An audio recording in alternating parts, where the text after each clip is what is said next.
What is going on, everybody? I'm back with a brand new video, and today I'm going to try to showcase one of my favorite fairway drivers, a fairway driver that has really become a workhorse in my bag. And I'm going to try to show you why. But first, what is that disc?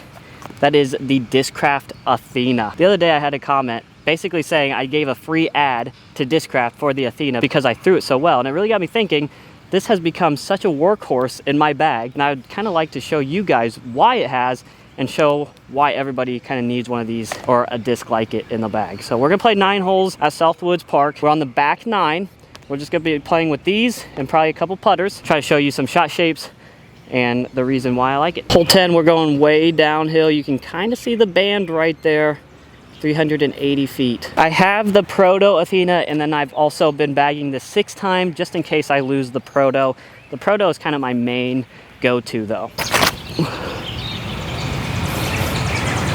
That might have the distance, it might not. So the Athena is a 7-speed, semi-stable. I kind of like to call it a neutral stable because it doesn't really want to turn over unless it gets beaten in. So it's really straight, and it's always got a nice subtle fade to it, which is always nice because then you can kind of manipulate the angles a little bit. So if you want to put it on a little bit of anhyzer, you can do that and kind of trust that it'll come out a little bit. Should be equally as good. So the flight number is 7502. Very similar to a T-Bird. So even if you're like, oh, I don't like Discraft, trust me, basically all the brands out there are gonna have something similar to an Athena. I mean, let's be honest, I think they copied Innova's T-Bird. Personally, I've only tried it in the ESP plastic, which honestly I like because out of the box, it's nice and stable, like I mentioned at the top of the hill, as well as when it gets to be beaten in a little bit, you can kind of see some flip out of them. My other go-to fairway driver is the Halo Leopard 3. My Leopard 3s are very straight, and I use that disc as more of like a woods type of disc if I have to hit a line. But sometimes when I'm throwing it poorly, then I just go to the Athena and start throwing it a little bit harder and can kind of get some of the same shot shapes out of it. I just have to throw it a little harder. We got hole 2 here, about 300 feet, kind of a technical shot here. But we're just gonna try to throw a pretty flat backhand, see if we can hit the gap and let it kind of go left a little. Almost good. A little bit too much of a skip probably. So we'll put it on a little bit of anhyzer and see how it does. Kind of the same shot shape though, or at least it's gonna land in the same spot. With these discs, a comfortable distance for me is about 330 feet. That's kind of pushing it a little bit. Now, I have been in a field and have hit 360 before, but that's a rare occasion. Get it?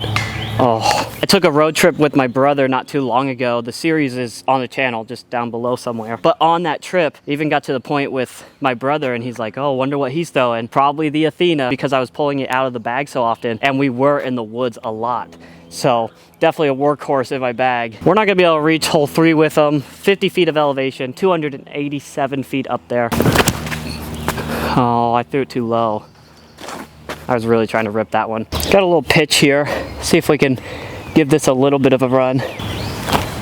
Okay, I got scared. I got scared of this tree. Cut me a break. Hole 4, this one's downhill, 364 feet. I said it in one of my last videos, but I think this hole is perfect for the Athena. And that's because I'm gonna be able to throw this disc relatively flat, right through the gap, and the disc is gonna do the work to get to the basket. Oh, there must be some wind out there. That could be really deep. Yeah, actually I think that's maybe 20 feet past the basket. Definitely some wind out there because it rose and faded a little bit stronger. Well, it's lower, but it's inside. Man, my putt has been awful recently. Here's a good woods hole here, hole 5, par 3, 341. Kind of a technical gap here, and it kind of bends a little bit to the right. We're gonna try to throw a pretty flat shot, and hopefully that leads us to at least a putt. Yep. I don't know if I have the power to get Athena there or not. Try to throw that a little bit harder.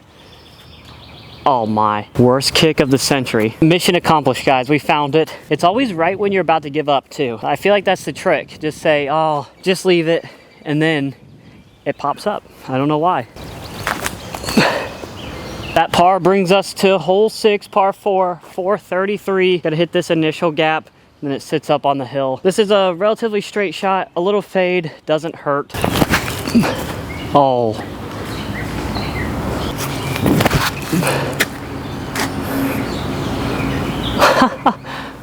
What a kick. Sometimes I'm the luckiest player ever. I didn't really correct anything there. It was equally as bad. We just got more lucky. A little bit on this right side has us more pinched off, which just leads us with a nice little turnover putter. I think the pitch could do really good here. That's what we're gonna go with. Look how glidey. Look how perfect. Get yourself a pitch. Get yourself an Athena, and while you're at it, get yourself a pitch. All right, here's where it gets a little tricky because we do have to keep these held over the entire time. While I think the Athena can do it, I'm just not very good at the shot, but we're gonna give it our best effort. That's thrown a little too high, so it's gonna pan out. A little bit more driven and not as nose up, and then we got it. Yes. Oh, I niced myself. I thought that was around it. Got myself in a little bit of trouble down here. I would assume this is OB if it was a tournament, but see if we can just pitch it out of here. Oh, that almost went in. It was just a little low. That would have been epic. Hole 8, 362 feet. We're not gonna reach it with these. So hit the gap, see what happens, play for par.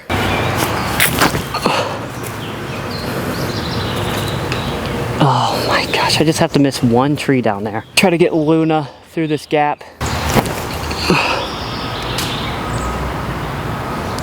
That's a gap. It's gonna be really short though. That is not the gap that I was going for. Nope, short.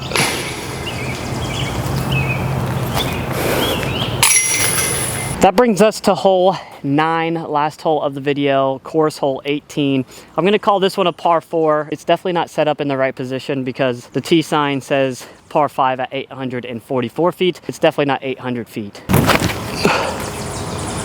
So that is such a good Anheuser shot. There's the stable finish. That's a beauty. You know, I felt like we started pretty good with the Athena during this video, and then we got a little sluggish. So hopefully we can end this off with a good little birdie. I guess the point of this video is not so you go buy an Athena, but it's just the fact that you need a disc like this in the bag. Make sure you have a nice stable disc that only wants to go straight and has that subtle finish. Because if you have that, you can throw it all over the course on all different types of angles, even forehands. I mean, this disc does well on forehands. It's pretty straight. I'm just not forehanding right now, so I'm not showing you guys, but yeah, I love it. Oh, I kind of pansied out on it. Probably should have went with the good old trusty Luna. Alright guys, there's my video with the Athena. I've done multiple videos with the Athena, but always kind of nice to keep you guys updated and try to get a little bit more in depth, I guess. I don't know. Hopefully you guys enjoyed it. What do you think about the Athena? Let me know down in the comments. Make sure to hit that like and subscribe button, and we will see you in the next one.